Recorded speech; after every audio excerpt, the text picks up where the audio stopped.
Hello बच्चों, कैसे हो आप लोग? अच्छे होंगे बेटा। बेटा मैं आपको पढ़ा रही थी हिंदी साहित्य का इतिहास। ठीक है, हिंदी साहित्य के इतिहास में मैं रीतकाल आपको बता चुकी हूँ। आज बताऊंगी मैं बेटा आपको हिंदी साहित्य के इतिहास में आधुनिक काल के कवि व उनकी रचनाएं। ठीक है बेटा, बाकी का आधुनिक काल के बारे में मैं आपको पहले ही बता चुकी हूँ। ठीक है, तो आज हम जानेंगे आधुनिक काल। क्या पढ़ेंगे हम? आधुनिक काल। आज हम जानेंगे आधुनिक काल के कवि व रचनाएं। आधुनिक काल को बेटा अन्य किस नाम से जाना जाता है? आधुनिक काल को गद्य काल के नाम से भी जाना जाता है। आधुनिक काल को अन्य किस नाम से जाना जाता है? गद्य काल। गद्य काल। ठीक है बेटा, आधुनिक काल को क्या कहा जाता है? आधुनिक काल को बेटा गद्य काल भी कहा जाता है। ठीक है, आगे जानेंगे बेटा हम हिंदी के सबसे पुराने गद्य लेखक। हिंदी के सबसे पुराने गद्य लेखक कौन थे बेटा? बाबा गोरखनाथ। ठीक है, तो क्या लिखोगे? हिंदी गद्य के, हिंदी गद्य के, हिंदी गद्य के सबसे पुराने लेखक, सबसे पुराने लेखक, लेखक कौन थे बेटा? हिंदी गद्य के सबसे पुराने लेखक थे बाबा बाबा गोरखनाथ। गोरखनाथ। ठीक है बेटा, हिंदी गद्य के सबसे पुराने लेखक थे बाबा गोरखनाथ। और बेटा आधुनिक काल को किस तरह से विभाजित किया गया है? आधुनिक काल को भारतीय योग, द्विवेदी योग, छायावादी योग, प्रगतिवादी योग और प्रयोगवादी योग में विभाजित किया गया है। ये सारी चीज मैं बेटा आपको पहले पढ़ा चुकी हूँ। ठीक है, तो आगे हम जान लेते हैं। इससे आगे बेटा हम बढ़ते हैं। आधुनिक काल को के सबसे पुराने लेखक कौन हो गए? आधुनिक काल के, आधुनिक गद्य के सबसे पुराने लेखक हो गए बाबा गोरखनाथ। ठीक है, अब बेटा आज इसे गद्य, गद्य की भाषा। ठीक है, गद्य की भाषा क्या है? गद्य की भाषा, गद्य की भाषा, गद्य की भाषा बेटा कितने प्रकार की होती है? गद्य की भाषा होती है बेटा, गद्य की भाषा 3 प्रकार की होती है बेटा। ठीक है, 3 प्रकार की। गद्य की भाषा कितने प्रकार की होती है?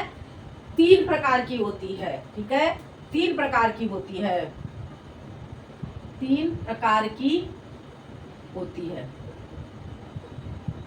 ठीक है बेटा, कौन कौन सी हो जाती है? 3 प्रकार की जान लेते हैं बेटा। एक हो जाती है आपकी ब्रज, ब्रज भाषागत, ब्रज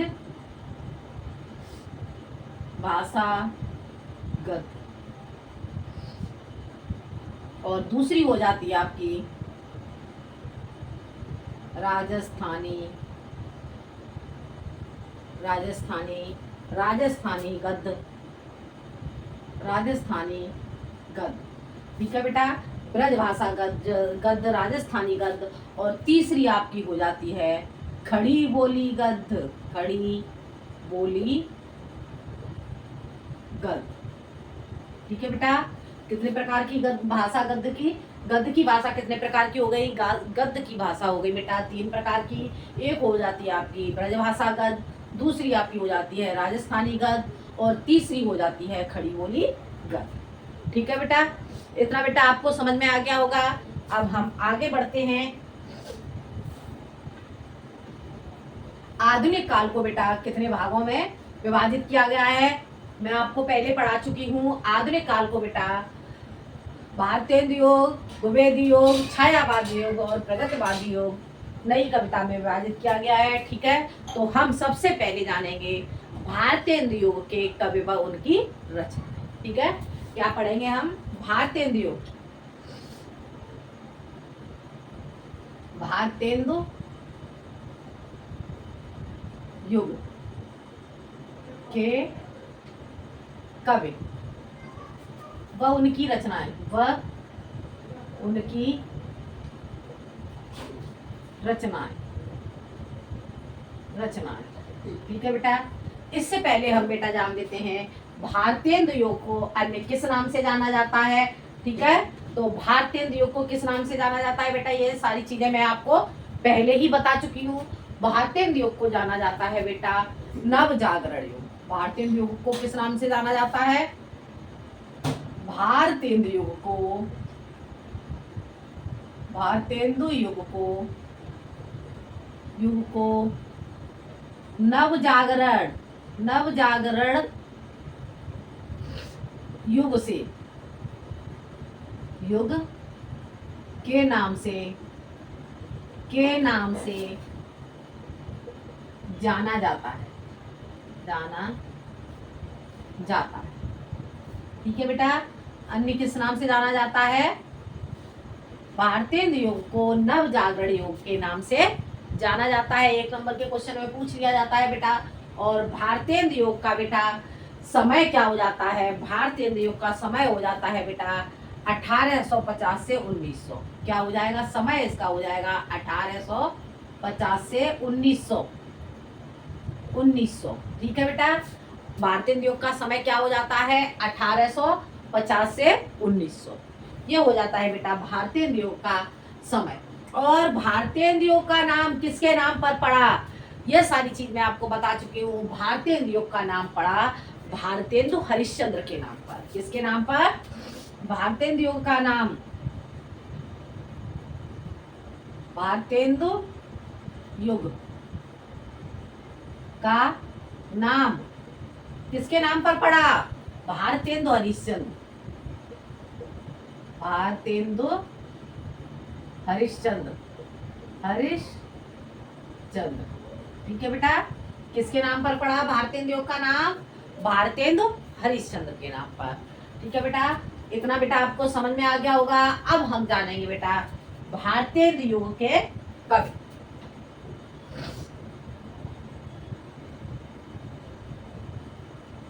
व उनकी रचनाएं। ठीक है बेटा, तो भारतेंदु योग के कवि कौन कौन से हो जाते हैं बेटा, जान लेते हैं। भारतेंदु योग के कवि हो जाते हैं बेटा आपके भारतेंदु हरिश्चंद्र, भारतेंदु हरिश्चंद्र। ठीक है, इसके बाद आपके आ जाते हैं बेटा, भारतेंदु हरिश्चंद्र के बाद आ जाते हैं बेटा अंबिका दत्त व्यास, अंबिका दत्त व्यास, अंबिका दत्त व्यास। ठीक है, और इसके बाद बेटा आपके आ जाते हैं, अंबिका दत्त व्यास के बाद आ जाते हैं बेटा आपके जगमोहन, जगमोहन सिंह, जगमोहन सिंह। ठीक है बेटा, भारतेंदु हरिश्चंद्र, अंबिका दत्त व्यास और आपके हो जाते हैं जगमोहन सिंह। इसके बाद आ जाते हैं आपके बेटा राधा चरण स्वामी। कौन हो जाते हैं, राधा चरण स्वामी, राधा चरण स्वामी। ठीक है, और हो जाते हैं आपके बेटा प्रताप नारायण मिश्र, प्रताप नारायण मिश्र, प्रताप नारायण मिश्र। ठीक है बेटा, ये कौन से योग के कवि हो जाते हैं, ये आपके हो जाते हैं बेटा भारतेंदु योग के कवि। कौन कौन से कवि हो गए भारतेंदु योग के कवि, भारतेंदु हरिश्चंद्र, अंबिका दत्त व्यास, जगमोहन सिंह, राधा चरण स्वामी और प्रताप नारायण मिश्र। ठीक है बेटा, अब हम जानते हैं सबसे पहले भारतेंदु युग के कवि। बेटा ऐसे ट्रिक के माध्यम से कैसे तैयार करना चाहोगे, अगर इसे ट्रिक के माध्यम से तैयार करना चाहोगे तो लिखोगे भारतेंदु दत्त जग राधा प्रताप, भारतेंदु युग दत्त राधा प्रताप। ठीक है बेटा, इस तरह से आप शॉर्ट में इसे तैयार कर सकते हो। बाकी बेटा हम अब जानेंगे भारतेंदु हरिश्चंद्र की रचनाएं। ठीक है, किसकी रचनाएं जानेंगे, भारतेंदु हरिश्चंद्र की रचनाएं। भारतेंदु हरिश्चंद्र, भारतेंदु हरिश्चंद्र, हरिश्चंद्र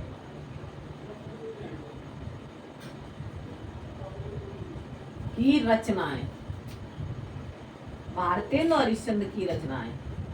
ठीक है बेटा, भारतेंदु हरिश्चंद्र की रचनाएं क्या हो जाती है बेटा, अब हम जान लेते हैं भारतेंदु हरिश्चंद्र की रचनाएं।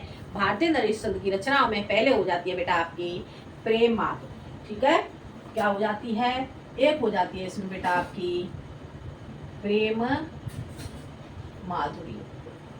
प्रेम एक हो जाती है आपकी इसमें प्रेम माधुरी, दूसरी हो जाती है प्रेम मल्लिका। प्रेम प्रेम प्रेम मल्लिका। ठीक है बेटा, प्रेम मल्लिका। उसके बाद अगली आपकी हो जाती है बेटा प्रेम मल्लिका के बाद हो जाती है प्रेम तरंग। प्रेम तरंग, प्रेम तरंग। ठीक है बेटा, प्रेम माधुरी, प्रेम मल्लिका, प्रेम तरंग, और उसके बाद आपकी हो जाती है बेटा प्रेम प्रलय। क्या हो जाती है, प्रेम प्रलय। ठीक है बेटा, कौन कौन सी हो जाती हैं, भारतेंदु हरिश्चंद्र की रचनाएं हो जाती हैं प्रेम माधुरी, प्रेम मल्लिका, प्रेम तरंग और प्रेम प्रलय। अब बेटा हम जानते हैं भारतेंदु हरिश्चंद्र के नाटक। नाटक हो जाते हैं बेटा इनके भारतेंदु, इतना बेटा आपको समझ में आ गया होगा। अब जानेंगे इनके नाटक। नाटक नाटक बेटा, नाटक इनके कौन कौन से हैं, नाटक हो जाते हैं बेटा भारत दुर्दशा। भारत दुर्दशा, भारत दुर्दशा, भारत दुर्दशा, भारत दुर्दशा। ठीक है बेटा, भारत दुर्दशा। अगला हो जाएगा आपका अंधेर नगरी। अंधेर नगरी। ठीक है बेटा, कौन कौन सा हो जाएगा, नाटक आपका हो गया भारत दुर्दशा, अंधेर नगरी, और हो जाएगा आपका नील देवी। नील नील नील देवी कौन सा हो जाएगा बेटा आपका, आपका अगला हो जाएगा बेटा आपका नील देवी। नील देवी, नील देवी, और आपका हो जाता है बेटा भारतेंदु हरिश्चंद्र। भारतेंदु हरिश्चंद्र। ठीक है बेटा, क्या क्या हुए, भारतेंदु हरिश्चंद्र के नाटक आपके हो जाते हैं भारत दुर्दशा, अंधेर नगरी, नील देवी और भारतेंदु हरिश्चंद्र। ठीक है बेटा, ये आपको इनकी रचनाएं समझ में आ गई होंगी। अब इसके बाद बेटा हम जानेंगे भारतेंदु हरिश्चंद्र के बाद बेटा हम जानेंगे अंबिका दत्त व्यास की रचनाएं। क्या जानेंगे हम, अब जानेंगे बेटा हम अंबिका दत्त व्यास की रचनाएं। ठीक है, अंबिका दत्त व्यास की रचना क्या पढ़ेंगे बेटा हम, इतना आपको समझ में आ गया होगा। अब हम जानते हैं अंबिका दत्त व्यास की रचनाएं। अंबिका दत्त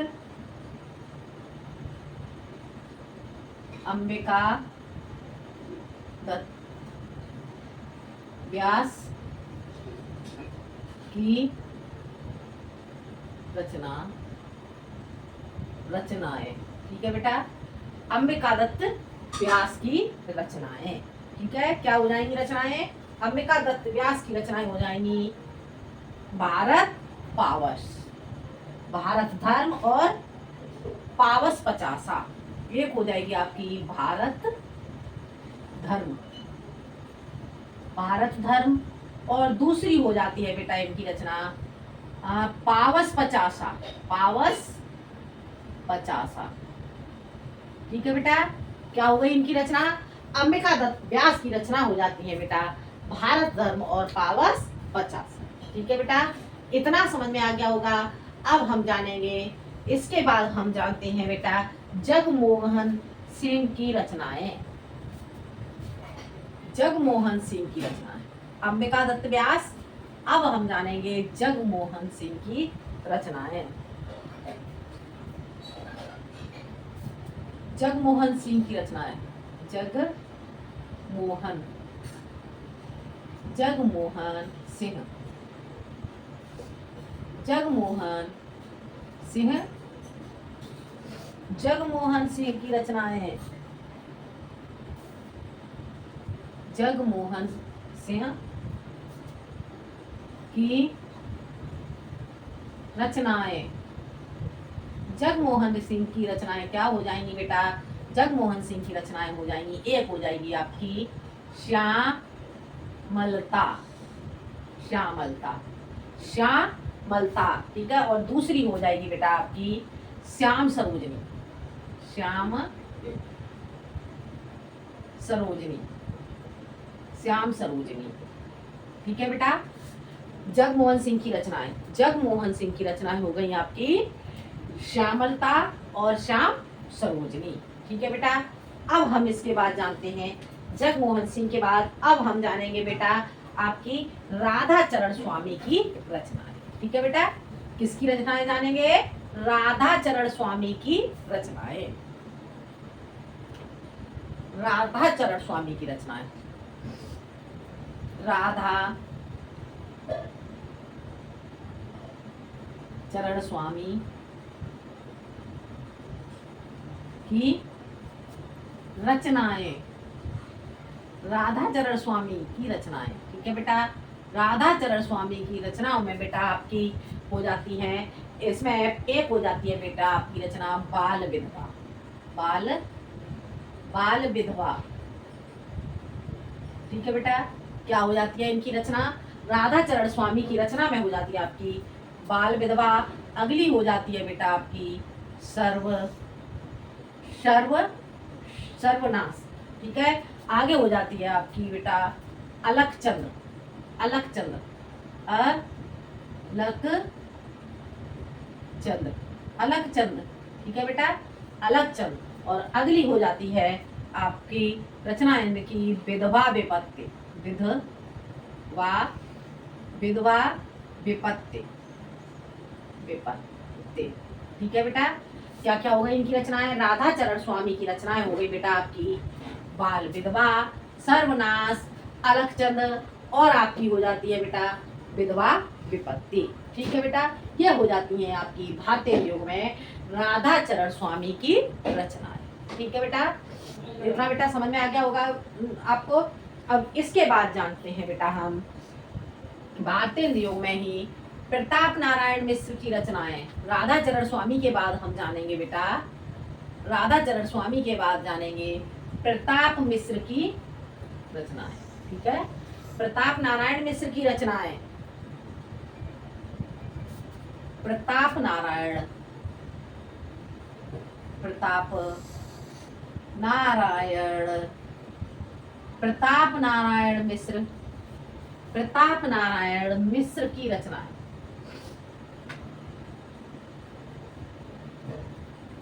प्रताप नारायण मिश्र की रचनाएं, प्रताप नारायण मिश्र की रचनाएं, ठीक है बेटा। क्या हो जाती हैं प्रताप नारायण मिश्र की रचनाएं? प्रताप नारायण मिश्र की रचनाएं बेटा हम जानते हैं, एक हो जाती है इसमें प्रेम, प्रेम पुष्पांजलि, प्रेम पुष्पांजलि, प्रेम पुष्पांजलि, ठीक है बेटा। क्या हो गई आपकी प्रताप नारायण मिश्र की रचना हो गई आपकी प्रेम पुष्पांजलि। उसके बाद आपकी हो जाती है, अगली हो जाती है आपकी मन की लहर, मन की लहर, ठीक है, मन की लहर। और अगली हो जाती है आपकी बेटा दंगल खंड, दंगल खंड, दंगल खंड, दंगल खंड, दंगल खंड, ठीक है। उसके बाद अगली आपकी हो जाती है बेटा प्रताप लहरी, प्रताप लहरी, ठीक है।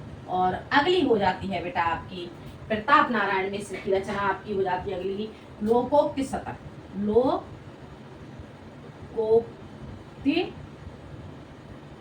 शतक, ठीक है बेटा। ये आपकी हो जाती है प्रताप नारायण मिश्र की रचनाएं, ठीक है। इसके बाद हम जानेंगे बेटा प्रताप नारायण मिश्र के नाटक। ठीक है बेटा, क्या जानेंगे, हम जानेंगे इनके नाटक। ठीक है, नाटक क्या हो जाते हैं बेटा इसके, नाटक हो जाते हैं प्रताप नारायण मिश्र के बेटा नाटक हम जानेंगे भारत दुर्दशा। भारत भारत दुर्दशा, दुर्दशा। उसके बाद अगला हो जाएगा नाटक बेटा आपका भारत दुर्दशा के बाद आपका आ जाएगा गौ संकट। गौ संकट, गौ संकट। ठीक है बेटा, क्या हो गया, भारत दुर्दशा, गो संकट, कल कौतुक। गो संकट और कल कौतुक, गो संकट और अगला आपका हो जाएगा कल कौतुक। कल कौतुक। ठीक है बेटा, समझ में आ गया। प्रताप नारायण मिश्र की रचनाएं, प्रताप नारायण की मिश्र की रचनाएं कौन कौन सी हो गई, प्रेम पुष्पांजलि, मन की लहर, दंगल खंड, प्रताप लहरी, लोकोक्ति सतह, और उसके बाद आ जाता है बेटा आपका भारत दुर्दशा, गो संकट, कल कौतुक। ठीक है बेटा, भारत दुर्दशा बेटा एग्जाम में ज्यादातर पूछा जाता है। तो ये थी बेटा आपकी आधुनिक काल में, जो आधुनिक काल है, आधुनिक काल में आपके भारतेंद्र युग के कवि और उनकी रचना। ठीक है बेटा, इतना आपको समझ में आ गया होगा। और अब हम इसके बाद जानेंगे बेटा द्विवेदी युग के कवि और उनकी रचना। ठीक है, तो अगले वीडियो में मैं आपको पढ़ाती हूँ द्विवेदी युग के कवि और उनकी रचनाएं। आज के लिए इतना ही, धन्यवाद।